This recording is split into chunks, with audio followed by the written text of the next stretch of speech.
Bill Rabinowitz, Columbus Dispatch. Thank you, Jerry. I win.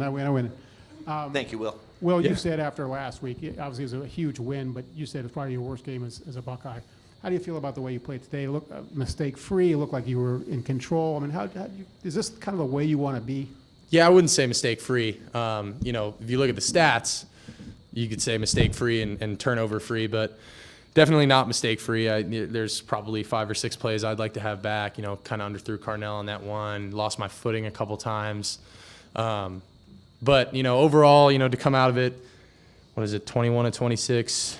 That's solid, and I'm proud of how I took care of the ball today, and that's a big emphasis for us. So coming off after last week, this is a solid performance, but not perfect by any means, and I still got a lot of stuff to clean up. So that's how I like to approach these things. I'm never satisfied. Over to the left, Jeff Gilbert, Press Pros. Jeremiah, today, he's got all these records now, breaking Chris Carter's records. Surprised at all that he could do this year from when you saw him at first? How do you feel for him? And obviously everybody knows he's got a huge... Yeah, I'm not surprised in the slightest, man. As a freshman, I think he's, if not I think he's the best receiver in the country. I think we have the 3 best receivers in the country on our team. I'm biased, but I'm lucky, man. To have guys like that, doing what they're doing. I knew Jeremiah was going to be special, from the first time I met him, and he's just continued to get better and better, and he's a great kid, and I'm really happy for him getting that record today. But nobody really was shocked. Everyone was kind of like, oh yeah, JJ's just kind of doing his thing again, and he's unbelievable. So I'm happy for him, and he's just going to continue to get better and better. Over to the right, Tim May, Letterman Row. Yeah, following up on that, Will, what sets him apart? Is it his reliability? Is it his accountability to be in the right place at the right time most of the time? You understand what I'm saying? Mm-hmm. He's a freshman out there playing like an upperclassman. I think it's the way he carries himself. He runs unbelievable routes. He's one of the fastest guys on our team. He's physical. But I think one of the biggest things about him is how he carries himself, and just I know Coach Kelly said it a couple weeks ago, but you couldn't tell he's an 18-year-old kid out there. He just looks like a vet. It looks like he's been doing it for a long time. And does he have freshman moments? Of course everybody does. But overall, if you look at he doesn't have missed assignments. He's always kind of where he needs to be.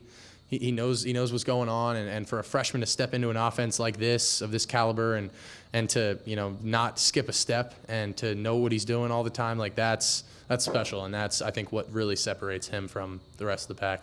Over to the left, Cameron Teague Robinson, The Athletic. Will, I know against Penn State you had 12 carries. Today you had 9. I know 3 of those came in the red zone, but for you, in terms of running in the read game, is that a conscious effort from the coaching staff telling you to pull this more, or is that you just understanding and reading more than maybe you were earlier in the year? Yeah, I don't think it's really anything like I don't think coming into this game we were expecting me to run that much. It's kind of just built in, and it's hey, if the DN crashes, then I'm going to pull the ball. Obviously in the red zone, my feet, it becomes a little bit more importance. I'm going to get new cleats, by the way. So just so you guys know, I'm slipping way too much, and I look too unathletic at times. I'm going to get new cleats next week, and yeah, we'll fix that. It won't be happening anymore. Over to the right, Dylan Davis, Delaware Gazette. Well, I know you can't try to do this, but I think 8 different receivers had a catch today. Does it feel better after a win when you've been able to spread the ball around like that and get a lot of guys involved? Oh yeah, in the game? That means that we got everybody's clicking, man. And when you get 8 guys involved, that's huge. That means that the twos are ready, to step in when they have to, and that means the ones we can, those first guys can come out and take a break if they need it, and it fires me up. That's a good sign. That means that everybody's locked in. Everybody's, there's really not much drop off, and from the ones to the twos, and that's crazy to say when I just said that our 3 starters are the best in the country. To say that our backups isn't a huge fall off it's saying something. We got a lot of talent in that room, and the tight ends. I think the tight ends are doing some really good things too. So yeah, it's encouraging, and we want to be playing our best football in November. And I think today was a good step. Got to learn from some things and just keep it going. Over to the left, Doug Maurice, Kings of the North.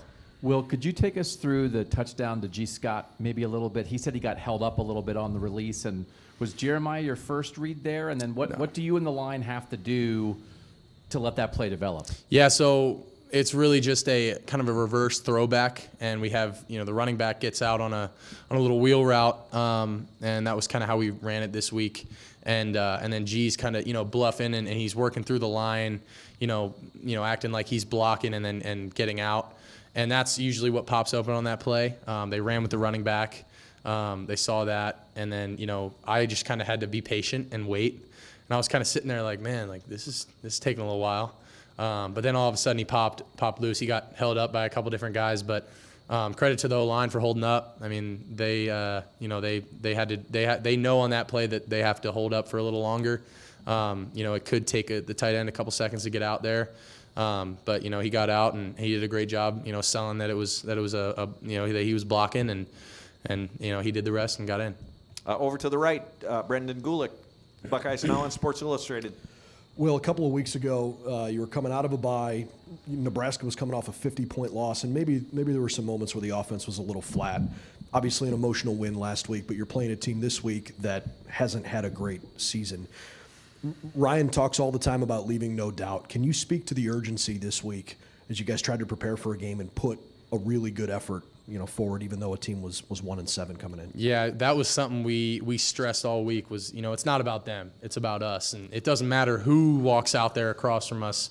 We have to be who we are. And we can't just say that we're the hardest playing team in the country and that we're going to leave no doubt and then do it sometimes. We have to do it all the time. And we did that at Penn State. I mean, I think we came out there with energy, intensity. It wasn't perfect. I didn't play my best game, but we scrapped it out and we got it done. But that was the thing that we came through this week saying, like, we need to have that edge every single week, and that has to be who we are and not just what we do from time to time.